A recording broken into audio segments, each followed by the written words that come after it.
Hello everyone, कैसे हैं आप लोग। आई होप आप लोग घरों में बहुत ज़्यादा सेफ होंगे। तो चलिए बात करते हैं हमारे कंटेंट की। और कंटेंट में हम लोग डिस्कस कर रहे थे class 6 chapter number 1 who did पैट्रिक्स homework. चलिए एक छोटा सा रिकैप ले लेते हैं। रिकैप में हम लोग ने पार्ट 1 में ये देखा था कि पैट्रिक को अपने होमवर्क करने से बिल्कुल प्यार नहीं है। वो हमेशा होमवर्क को इग्नोर करने की कोशिश करता है। कई बार टीचर्स उसे ये बोलते हैं तो उसे ऐसा लगता है कि हाँ यार कितनी गंदी चीजें वो करता है, पर वो उससे लेके सेटिस्फाई नहीं है क्योंकि उसको इंटरेस्ट नहीं आता है।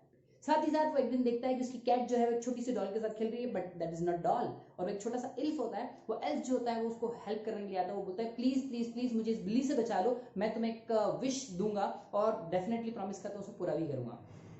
उसे अच्छा मौका मिल जाता है और उसे लगता है कि क्यों ना मैं इससे होमवर्क सारा करवा लूँ। तो वो उससे मांग लेता है और उसको बिल्ली से बचा लेता है। अब जो एल्फ है, जो लिटिल एल्फ है, वो ये सोचता है कि यार क्या दे दिया, होमवर्क जो मैंने खुद अपने लिए नहीं किया बट मुझे उसके लिए करना पड़ेगा क्योंकि उसने मेरी जान बचाई। तो वो उसको कर्ज समझते हुए भी उस काम को करने के लिए रेडी हो जाता है। Now we will discuss para number 5, उसकी हेल्प करना शुरू करता है। para number 6 and para number 7. All these three paragraphs are here. बात को प्रूव करने के लिए वो उसकी हेल्प करना शुरू करता है। अब जब बात शुरू हो ही गई है, वहां से शुरू करते हैं। पैट्रिक, लिटिल एल्फ, प्रॉमिस और ग्लिच। अब प्रॉमिस को पूरा करने के लिए जब रेडी है, कौन रेडी है? लिटिल एल्फ रेडी है, बट उसमें एक छोटा सा ग्लिच है। ग्लिच का मतलब छोटी सी प्रॉब्लम। लाइक प्रॉब्लम का मतलब ये गड़बड़, तो ग्लिच का मतलब होता है गड़बड़। तो गड़बड़ है क्या? तो गड़बड़ ये है कि जब भी लिटिल एल्फ जो है, बिकॉज लिटिल एल्फ को भी इन सब बुक्स के बारे में आइडिया नहीं है, तो लिटिल एल्फ जब भी इस काम को करने के लिए बैठता है, तो जब भी बैठता है तो वो क्या करता है, बार बार हेल्प के लिए किसको बुलाता है? Help me help me help me Patrick please come. Patrick वहां आता है और वो उससे हर छोटी छोटी चीज पूछता है, इसमें क्या लिखना है, यहाँ क्या लिखना है, ये पढ़ के बताओ, ये मुझे बोल के बताओ, इस वर्ड को कैसे प्रोनाउंस करेंगे, इसका डिक्शनरी वर्ड क्या है, मुझे डिक्शनरी लाके दे दो, मुझे और बुक्स लाके दे दो। उससे बार बार बुलाता है और हर चीज के लिए उसे बुला के ऐसे पूछता है कि इसका मतलब क्या, इसका मतलब क्या। तो इन सब चीजों के लिए डिक्शनरी मांगता है, ये मांगता है, वो मांगता है, और उसे बार बार थोड़ा चिल्ला के भी बोलता है कई बार कि प्लीज मुझे सब चीज लाके दो।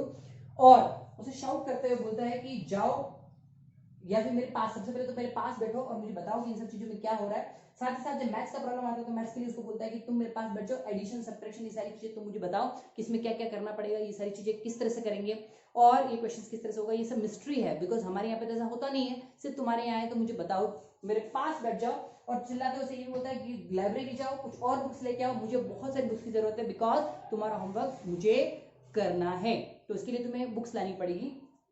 तो जो पर्सन है हमारे पास, वो उसके पास बैठता भी है, दिन रात उसकी मदद करने के लिए वो रेडी रहता है। हमेशा जब भी एल्फ उसे बुलाता है वो उसकी हेल्प करने के लिए वहां आता है।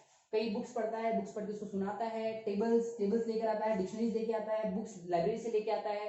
रात को थका है फिर भी उसकी हेल्प करता है। कई बार तो स्कूल जाते जाते भी बिल्कुल वो पफ्ड आईज होती है उसकी, मतलब सूज जाती है आंखें, फिर भी वो स्कूल जाता है, रोज उसके लिए मेहनत करता है। तो ये सारी चीजें इस तरह से चल रही होती है। तो यहां तक हमने देखा कि छोटा सा एल्फ किस तरह से मदद कर रहा है, पर वो मदद जो है वो एक तरह का ग्लिच है, गड़बड़ है, वो हमने देखा। चलिए अब हमारा जो Now the last जो हमारा section पैरा है, of रीड कर this लेते हैं। chapter, paragraph number 8, paragraph number 9 and paragraph number 10.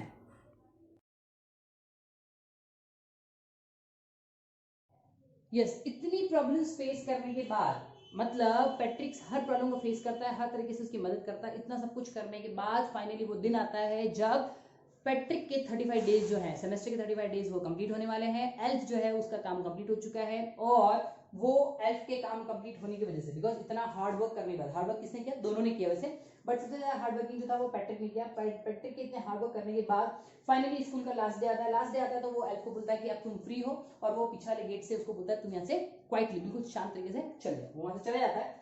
Elf बिल्कुल फ्री हो चुका है। एल्फ के फ्री होने के बाद जब वो स्कूल पहुंचता है तो स्कूल पहुंचने के बाद उसे पता चलता है कि उसने इस एग्जाम में ए ग्रेड पाया है, ए ग्रेड। और जैसे ही ए ग्रेड मिलता है, वहां के सारे लोग, सारे टीचर्स और सारे स्टूडेंट्स उसको देख के अमेज हो जाते हैं कि ये पॉसिबल नहीं है, ये जो लड़का है पैट्रिक, ये ऐसा कर ही नहीं सकता, इसको कभी लाइफ में ए ग्रेड नहीं मिल सकता, because he is not serious about the studies. फिर इसको कैसे मिल गया? सारे लोग अमेज हो जाते हैं। इट्स अमेज होने के साथ साथ ही उसके अंदर एक नया एटीट्यूड आ जाता है। एक नया एटीट्यूड, वो एटीट्यूड आता है जिसमें वो अपना रूम क्लीन करता है, सारी चीजों को सेटअप करता है, अपना स्टडी टेबल सेटअप करता है, और सारी चीजें अब स्टडीज की तरफ डाइवर्ट हो जाता है। ये नया एटीट्यूड उसके अंदर देख के उसके घर वाले भी थोड़े से शॉक हैं, और उसके फ्रेंड्स तो ऑलरेडी अमेज हो ही चुके हैं, बट स्टिल वो डिसाइड करता है कि उसे आज से अपना एटीट्यूड चेंज करते हुए स्टडीज करनी है। स्टडीज करने के लिए वो सोचता है, और अपनी स्टडीज को शुरू कर लेता है। यहां तक तो सब कुछ सही है, बट एज अ राइटर मैं आपको बताना चाहता हूं कि इसमें एक छोटा सा सीक्रेट है। आप बताइए, who did पैट्रिक्स homework? Actually Patrick का होमवर्क किया किसने था? पैट्रिक का होमवर्क, मैं आपको ये सीक्रेट बता रहा हूं कि सीक्रेट ये है कि पैट्रिक का होमवर्क लिटिल एल्फ ने नहीं किया था। लिटिल एल्फ ने सिर्फ मदद मांगी थी और उस मदद को करने के लिए सारा एक्चुअल होमवर्क जो था वो सिर्फ पैट्रिक ने किया था। पढ़ाई की शुरुआत जो है वो पैट्रिक ने ही की थी। पैट्रिक ने हर लेवल पे उसको हेल्प किया और हेल्प करने के लिए उसे खुद पढ़ना था, उसने खुद पढ़ाई की और उसकी हेल्प की। लिटिल एल्फ की हेल्प उसे लगता है कि उस एल्फ ने सारा होमवर्क किया, बट सारा होमवर्क जो है ओरिजिनली किसने किया था? पैट्रिक ने। तो इस तरीके से एक छोटी सी इंस्पिरेशनल स्टोरी जो आपके लिए बहुत हेल्प करेगी। तो आप मुझे लिख के जरूर बताएं आपको स्टोरी कैसी लगी। साथ ही साथ इस चैप्टर को आप अच्छे से रीड आउट कर लीजिए और इस पे बेस्ड कुछ क्वेश्चंस जो है वो हम लोग डिस्कस करते रहेंगे हमारे नेक्स्ट टॉपिक में। साथ ही साथ इसके वर्ड मीनिंग्स बहुत इंपॉर्टेंट है, वो भी हम डिस्कस करेंगे। तब तक के लिए बने रहिए इकोज़ैड पे एंड गुड लक, बाय।